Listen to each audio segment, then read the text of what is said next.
శ్రీం. ఓం హ్రీం క్లీం శ్రీం. ఈ మంత్రాన్ని 21 సార్లు తమలపాకు కుడి చేతిలో పెట్టుకొని చదవండి.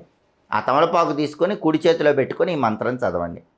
అలా చదివిన తర్వాత మీరేం చేస్తారంటే మీ పూజ గదిలో ఒక రాగి పళ్ళెము లేదా ఇత్తడి పళ్ళెం ఉంచి ఆ పళ్ళెంలో నీళ్లు పోసి ఆ నీళ్ళల్లో తమలపాకు ఉంచండి. రోజంతా అలాగే ఉంచండి. మర్నాడు ఉదయం స్నానం చేశాక ఆ పళ్ళెంలో ఉన్న నీళ్లు ఈ తమలపాకు ఎవరు తొక్కని చోట చెట్టు మొదట్లో పోయండి. మళ్ళీ తమలపాకు తీసుకోండి, మళ్ళీ ఇలాగే చేయండి. మళ్ళీ మర్నాడు ఆ తమలపాకు చెట్టు మొదట్లో వేయండి. ఇలా 21 రోజులు చెయ్యండి.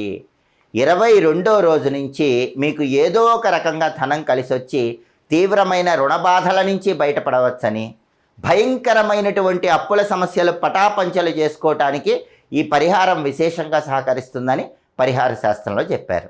మీరు చేస్తున్న పనిలో